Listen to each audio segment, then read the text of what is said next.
धन्यवाद सभापति महोदय। हम ही को कातिल कहेगी दुनिया, हमारा ही कत्लेआम होगा। हम ही कुएं खोदते फिरेंगे, हम ही पे पानी हराम होगा। सभापति महोदय, सन 1947 में दिल्ली की जामा मस्जिद की तारीखी सीढ़ियों पर खड़े होकर के भारत रत्न मौलाना अबुल कलाम आजाद साहब ने कहा था कि मुसलमानों कहां जा रहे हो, यह है तुम्हारा मुल्क, यहां तुम्हारे आबाओ अजदाद की कब्रें हैं। उस वक्त मौलाना आजाद की ये सदाएं सुन करके लोगों ने अपने सरों की गठरियां उतार करके रख दी थी। आज उसी दिल्ली में मौजूद देश की संसद में एक बिल आया है जो हमसे उसी जामा मस्जिद की सीढ़ियों के सबूत मांगेगा, जो उन्हीं सीढ़ियों के पास अपनी कब्र में सोए हुए मौलाना आजाद को फिर से कब्र से सदा देनी पड़ेगी कि ये जो कब्र है वो मेरी कब्र है, ये किसी सरकार की जागीर नहीं है। सभापति महोदय, मैं जहां खड़ा हूं इसी संसद भवन के सामने सड़क के उस पार अपनी कब्र में सोए हुए भारत के पूर्व राष्ट्रपति फखरुद्दीन अली अहमद की कब्र है। शायद अब उस कब्र से भी सदाएं आए कि ये कब्र मेरी कब्र है, ये सरकार की जागीर नहीं है। सभापति महोदय, मैं वक्फ कानूनों में किए जा रहे संविधान विरोधी बदलावों के खिलाफ बोलने के लिए खड़ा हुआ हूं। संविधान का आर्टिकल 14 हो, 29 हो, 30 हो, चीख चीख कर कहता है कि देश में सब बराबर के हकदार हैं। आर्टिकल 26 कहता है कि सबको अपने अपने मजहबी कामों के लिए मंदिर, मस्जिद, गिरजाघर, गुरुद्वारों का निर्माण करने का हक है और उसका रखरखाव का भी हक है। लेकिन डॉक्टर बाबा साहब अंबेडकर के संविधान को हर दिन कुचलने वाली ये सरकार देश के मुसलमानों से नफरत में इतनी अंधी हो गई है कि खुलेआम देश की संसद में देश सरकार के माइनॉरिटी मिनिस्टर साहब और होम मिनिस्टर साहब झूठ बोलते हैं और देश को गुमराह करते हैं। झूठ शब्द असत्य बोलते हैं। सरकार ने इस बिल का नाम उम्मीद रखा है। मंत्री जी कल से इसे देश के मुसलमानों के लिए नई उम्मीद बता रहे हैं। नहीं मंत्री जी, न तो ये बिल मुसलमानों के लिए नई उम्मीद है और न ही उम्मीद की नई किरण। सभापति महोदय, भाजपा ने पूरे देश में वक्फ के नाम पर कई सारे झूठ फैलाए हैं। आइए आज उनकी सच्चाई पर बात करते हैं। वक्फ ट्रिब्यूनल को ऐसे बताया जाता है जैसे वक्फ ट्रिब्यूनल कोई मजहबी खाप पंचायत हो। सभापति महोदय, जबकि सच्चाई यह है कि वक्फ ट्रिब्यूनल भी तो सरकारी न्यायिक विभाग है जिसमें सरकार द्वारा नियुक्त जज होते हैं, जिसमें प्रशासनिक अधिकारी होते हैं, कहीं ऊपर से थोड़ी आ गए। सभापति महोदय, देश के गृह मंत्री जी ने इसी सदन में कहा कि वक्फ ट्रिब्यूनल के फैसले के खिलाफ कोई कोर्ट नहीं जा सकता, जबकि सच यह है कि वक्फ एक्ट 1995 की धारा 83(9) के तहत हाई कोर्ट वक्फ ट्रिब्यूनल के फैसले की न सिर्फ समीक्षा कर सकता है बल्कि उसे बदल भी सकता है। सच तो यह है कि वक्फ बोर्ड खुद अपनी जमीनों के लिए कई सारी कोर्ट में मुकदमे लड़ रहा है। सभापति महोदय, दिल्ली की जिन 123 संपत्तियों को लेकर कल माइनॉरिटी मिनिस्टर, होम मिनिस्टर साहब और अभी आदरणीय नेता सदन बात कर रहे थे, आइए उनकी सच्चाइयों पे भी बात करते हैं। 1911 में जब अंग्रेजी हुकूमत ने कोलकाता के बजाय दिल्ली को राजधानी बनाने का फैसला किया तो रायसीना हिल्स के चारों तरफ जो मुसलमानों की ढेर सारी जमीनें थी उनको एक्वायर किया गया और लुटियन को इसकी तामीर की जिम्मेदारी सौंपी गई। सेंट्रल विस्टा की तरह लुटियन जोन का मेगा प्लान तैयार हुआ, लेकिन उस वक्त के मुसलमानों ने उस वक्त की अंग्रेजी हुकूमत से अपनी इबादत गाहों को बचाने के लिए लड़ाई लड़ी। मामला ब्रिटिश गवर्नमेंट तक पहुंचा। तब यह तय हुआ कि वो जो धार्मिक स्थल हैं उन्हें जस का तस रहने दिया जाएगा। इंडिया गेट के बगल वाली मस्जिद हो, जाप्तागंज, सुनहरी बाग मस्जिद हो, पार्लियामेंट रोड वाली मस्जिद हो, ऐसी 123 संपत्तियों के मैनेजमेंट के लिए 1913 में मुसलमान वक्फ वैलिडेशन एक्ट बना और उसके बाद एक नया शहर बसाया गया जिसे लुटियंस जोन का नाम दिया गया। फिर 1943-45 के बीच एक और समझौता हुआ आजादी से पहले उसके तहत काफी सारी वक्फ जायदादों को सुन्नी मजलिस औकाफ बनाकर उसके अंडर किया गया ताकि उसकी देखरेख की जा सके। गृह मंत्री जी 2 दिन से सदन में जो बात कह रहे हैं वो दरअसल 123 संपत्तियां उसी सुन्नी मजलिस औकाफ के तहत आती। सभापति महोदय, आजाद भारत आजाद हुआ। आजादी के बाद भारत में 1954 में वक्फ एक्ट लागू हुआ, जिसकी धारा 9 के तहत 1964 में केंद्रीय वक्फ काउंसिल का गठन हुआ। दिल्ली की वही 123 प्रॉपर्टीज को 1970 में सर्वे गजट करके गजट नोटिफाई किया गया। इसके निपटारे के लिए पूर्व प्रधानमंत्री इंदिरा जी के द्वारा 1974 में एक बर्नी कमेटी बनाई गई। बर्नी कमेटी ने 1976 में इन 123 संपत्तियों को दिल्ली वक्फ बोर्ड की संपत्ति होने की रिपोर्ट सौंपी।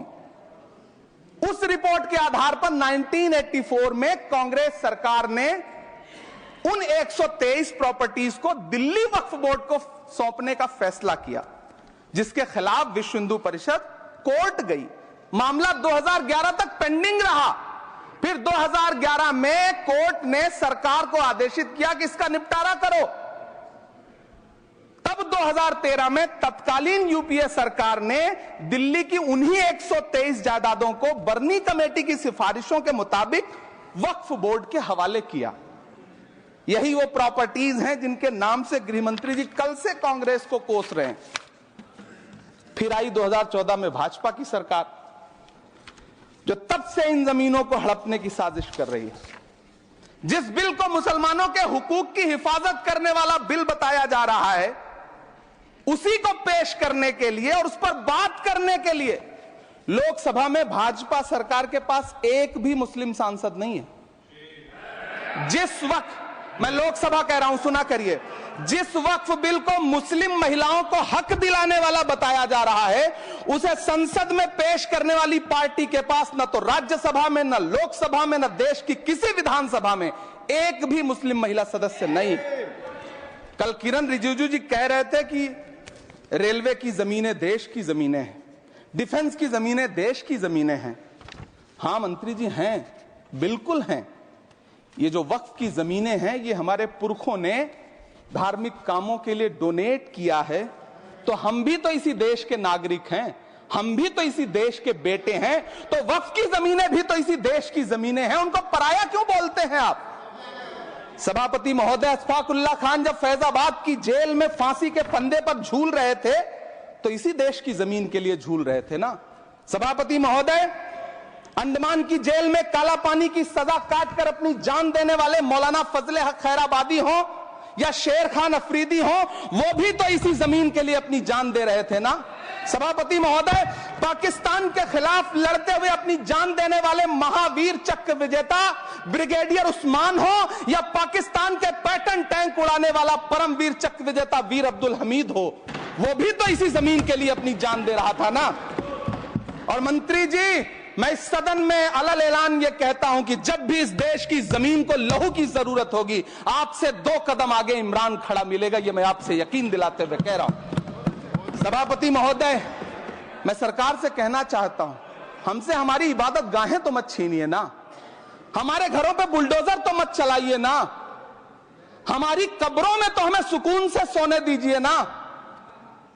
सभापति महोदय, माइनॉरिटी मिनिस्ट्री का बजट कट करके, मुस्लिम बच्चों की स्कॉलरशिप बंद करके अब सरकार कह रही है कि हम वक्फ की आमदनी से गरीब मुसलमानों का भला करेंगे। गुजरात की बेटी बिल्किस के बलात्कारियों की रिहाई के बाद उन्हें माला पहनाने वाली लोगों के नेता ये कह रहे हैं कि यह बिल मुस्लिम महिलाओं को उनका हक दिलाएगा। धन्यवाद मोदी जी, क्या बढ़िया सौगातें मोदी दे रहे हैं आप। पहले हमें गुजराते मोदी दिया, आप सौगाते मोदी दे रहे हैं।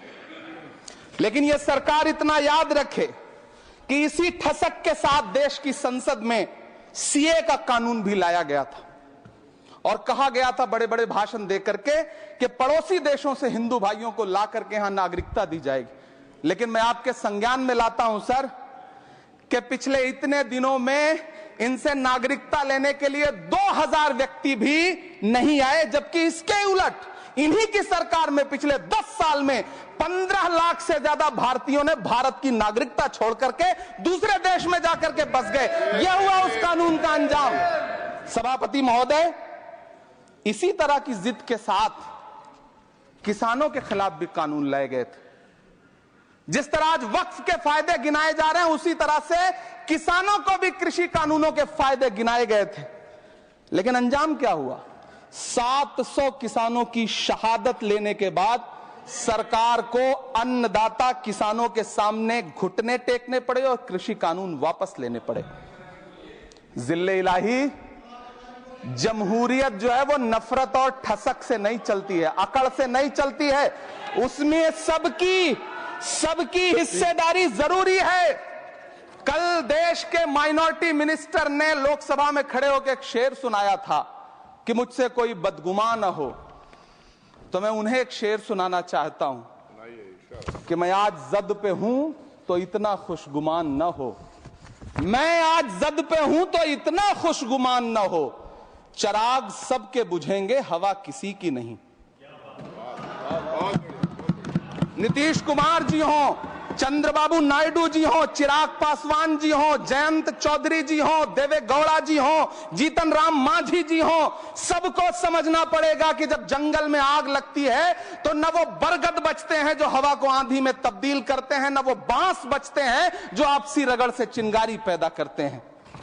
सभापति महोदय, जब देश को मनमोहन सिंह साहब जैसा काबिल प्रधानमंत्री मिलता है तो देश को आरटीआई जैसा एक्ट मिलता है, सेज जैसा एक्ट मिलता है, मनरेगा जैसा एक्ट मिलता है, लिबरलाइजेशन मिलता है, राइट टू एजुकेशन मिलता है, नेशनल फूड सिक्योरिटी एक्ट मिलता है।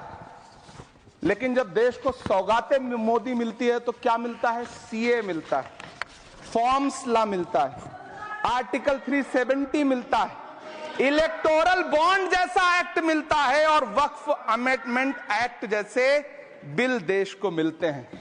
मुझे तो अपने हमवतन भाइयों से पूछना है कि आपको अपने बच्चों की तरक्की, खुशहाली और नौकरी की दरकार है या फिर मुसलमानों की दान की गई जमीनों को लूट कर धन्ना सेठों को देने की साजिश करने वाले कानून की? सभापति महोदय, यह सरकार रात के 3 बजे तक पूरे देश को जगा करके संसद में अपने ही नागरिकों को नीचा दिखाने के लिए वक्फ बिल ला रही थी, तो उधर रात के 1:30 बजे अमेरिका हम पर 26% टैरिफ लगा रहा था। सरकार की प्राथमिकताएं देश को पता। सभापति महोदय, मैं बहुत भावुक हूं आज, और मुझे अच्छा लगा कि आदरणीय नेता सदन जगत प्रकाश नड्डा जी ने बहुत अच्छी बातें भी की, मन से बातें की। क्योंकि उनके नाम में प्रकाश जुड़ा है तो मैं उनमें हमेशा एक रोशनी की किरण देखता हूं। मैं उनके सामने बहुत अदब से ये बात कहना चाहता हूं कि चरागों के सफर में दबदबा हो आंधियों का तो फिर अंजाम जुल्मत के सिवा कुछ भी नहीं होगा। ये दुनिया नफरतों के आखिरी स्टेज पर है, इलाज इसका मोहब्बत के सिवा कुछ भी नहीं होगा। मैं भावुक हूं, मेरी पलकें गीली हैं।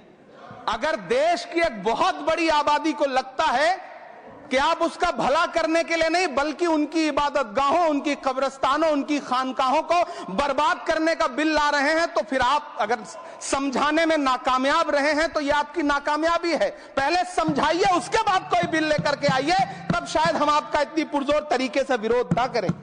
लेकिन सभापति महोदय, मैं अंत में सिर्फ इतना कहना चाहता हूं कि इस बिल में जो भी पॉइंट्स दिए गए हैं, बॉम्सी पोर्टल देख लीजिए, सरकार का झूठ आपको पकड़ में आ जाएगा।